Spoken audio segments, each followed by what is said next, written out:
નમસ્કાર, આપ સર્વે દર્શકોનું સ્વાગત છે.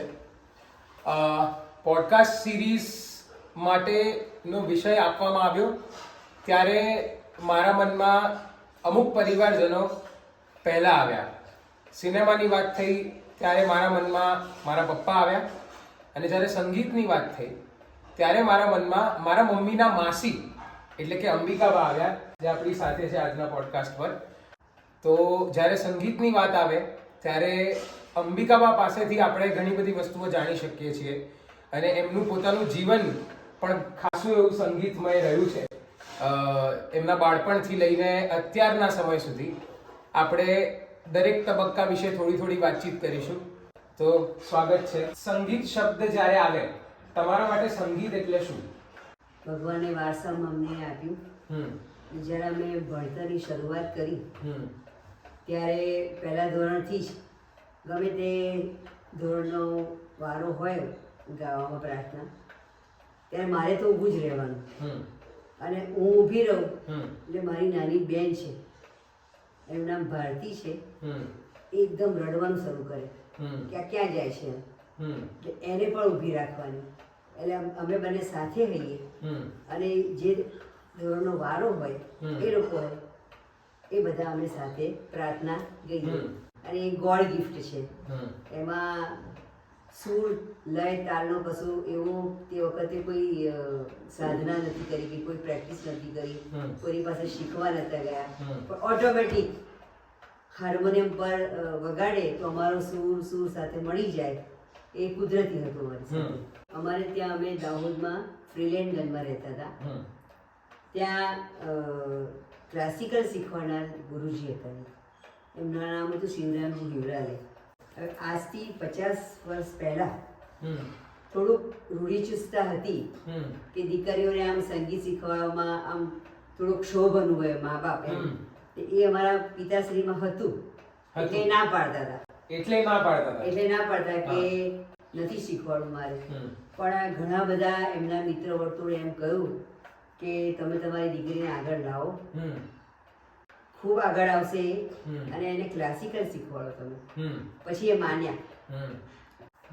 મારી બેને શીખવાનું શરૂ કર્યું, મેં સાંભળવાનું શરૂ કર્યું.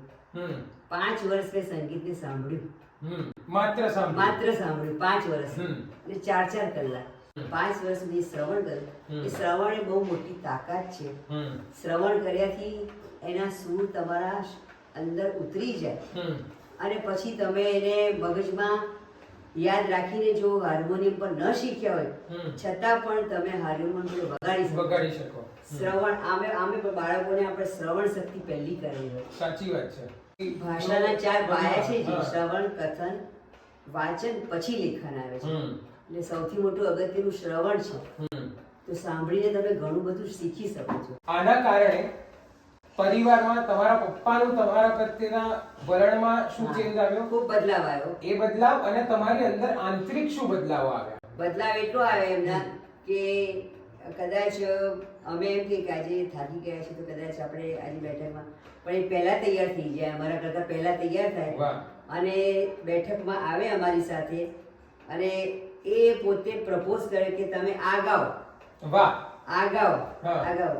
અને એ પોતે સંગીત શીખેલા નહોતા, છતાં આલાપ અને તાન એ કરતા હતા. એમાં શું છે, અમારે વખતે સંગીતને જાણકાર પણ હતા, અને રસ પણ હતો. હવે જેમ જેમ જનરેશન બદલાયું એમ સંગીતની ક્લાસિકલ પ્રત્યે રુચિ લોકોની ઓછી, અને વેસ્ટર્ન મ્યુઝિક બધાને ગમે. અત્યારે કોઈ ડાન્સ કરવાનો હોય તો શું કહેવાય, તરત જ તૈયાર થઈ જાય. વેસ્ટર્ન ડાન્સ કરવાનું હોય, કોઈ ફિલ્મી સોંગ ગાવાનું હોય તો તરત જ તૈયાર થઈ જાય. આ ક્લાસિકલ વસ્તુ એવી છે, આપણે કહીએ દાંડા ઘી બધાને પછી, પણ પ્યોર ઘી પચવામાં વાર લાગે. તમે વિશારદ પૂરું ન કરી શક્યા, એનો તમને ક્યારેય પેલું આમ એક રિગ્રેટ જેવું ખરું કે હું વિશારદ ન કરી શકી એવું? ના, મને ખેદ બિલકુલ નથી એનું. કારણ કે હું મારી સ્કૂલોમાં હાર્મોનિયમ પર પ્રાર્થના હું જ વગાડતી હતી, અને બાળકો ગાતા હતા. અને સંગીતની તાલીમ માટે પણ મને તાલુકા કક્ષાએ બોલાવવામાં આવી હતી, તમારે સંગીતની તાલીમ આપવા માટે આવવાનું છે. તો મહેમદાવાદ મારી પાસે 50 શિક્ષકો હતા મારી સામે, એમને મેં 2-3 દિવસની તાલીમ આપી હતી. એ મારા તે વખતે છાપામાં આવ્યું હતું. એ કટિંગ મેં રાખ્યું છે હજી મારી પાસે. મારે વાત કરવી છે તમારા મનગમતા ગાયકો વિશે. ગાયકોમાં સરોત્તમા પુરુષોત્તમ ઉપાધ્યાય, પછી ભીમસેન જોશી પંડિત, પંડિત જસરાજ, પછી આ કૌશિકી ચક્ર. પંડિત જસરાજ ઓમ નમો ભગવતે વાસુદેવાય જે ગાય છે એ મને ખૂબ ગમે છે. જીવનમાં સંગીતની આ સાધનાને પ્રેક્ટિસ કરવાથી કયા બદલાવો તમે જોયા? પ્રેક્ટિસ કરવાથી પહેલા તો માનસિક શાંતિ મળે. ઈશ્વરને શોધવા જવું પડતું નથી. તમે સંગીતની સાધના કરો આંખો બંધ કરીને તો તમને માનસિક શાંતિ મળે છે. તમારા શારીરિક રોગો પણ 50% તો દૂર થઈ જ જાય છે. અને ઈશ્વર પ્રત્યેનો લગાવ તમારો વધે છે. સંગીત એ ઈશ્વર જ છે. સંગીત તમે કરો તો એ ઈશ્વરની પ્રાપ્તિ થાય છે. પહેલા તો તમને બધાને ઇન્ટ્રોડ્યુસ કરી દઉં. હેમાંગ પંચોલી, મારા પપ્પા. સો સિનેમા વિશે વાત કરીએ. તમારા સમયથી લઈને અત્યારના દોરમાં સિનેમામાં કયા પ્રકારના ચેન્જીસ આવ્યા છે, શું છે શું નહીં, એના વિશે ઓવરઓલ વાતચીત કરીશું. બટ સૌથી પહેલું એવું કયું પિક્ચર જોયું કે જે પિક્ચર જોઈને આવ્યા પછી એમ થયું કે બોસ કંઈક જોયું એમ, આજે સમથિંગ એમ? મારા જીવનમાં જો કોઈ પિક્ચરે બહુ ઊંડી છાપ છોડી હોય અને સ્ટીલ આજના સમય સુધી પણ જેને હું ખૂબ પ્રેમ કરતો હોઉં અને એ પિક્ચર અત્યારે હાલ પણ જ્યારે પણ આવે ત્યારે એ પિક્ચરને આમ જોવા માટે હું રોકાઈ જાઉં એવું પિક્ચર શોલે,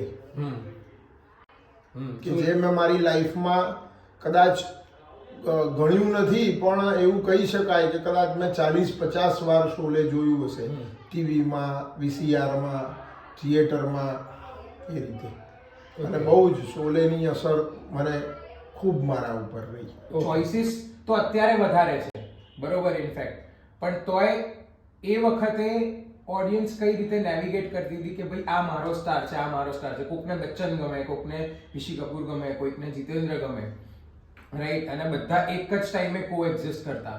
એ વસ્તુ અત્યારે કેમ નથી થઈ રહી? એવું એના વિશે કદાચ તમને કઈ ખબર હોય. આટલા બધા સ્ટાર્સ હતા છતાં પણ દરેકને ઓડિયન્સ મળતું, દરેકને મહત્વ મળતું, કારણ કે એ વખતની પબ્લિકની રસ રુચિ, એની જોવાની એક સેન્સ, એ બધું જ અલગ હતું. અને પેલું કહેવાય ને જનરેશન ગેપ, જેમ જેમ જનરેશન આગળ વધે એમ એ જનરેશન નવી આવે એટલે એના એક્સપેક્ટેશન સિનેમા સાથેના પોતાના થોડા અલગ હોય, એના વિચારો અલગ છે, એનો ઉછેર અલગ છે. જ્યારે પહેલાના માણસો છે એમનું જીવન પણ એવું સાદું જ હતું. સાદા જીવનમાં જીવતા બધા. કોઈ એટલું બધું કોઈની પાસે અત્યારે જે સગવડો છે એ નથી. એ માણસોને ખુશી શું છે એ ખબર હતી, કે નાની કોઈ પણ વાતમાં પણ બધા ખુશ થઈ જતા. અત્યારે ખુશ થવા માટે બહુ મોટું કારણ. તમે કઈ રીતે ગીતો ડિસ્કવર કરતા હતા એ ટાઈમે? એ યુગમાં અત્યારે જેવું છે એ બધું તો કંઈ હતું નહીં, પણ જે ઓડિયો કેસેટ, તે કદાચ એ જોયું હોય, એ ઓડિયો કેસેટ અને ટેપ રેકોર્ડર, એનો જમાનો હતો અમારી વખતે.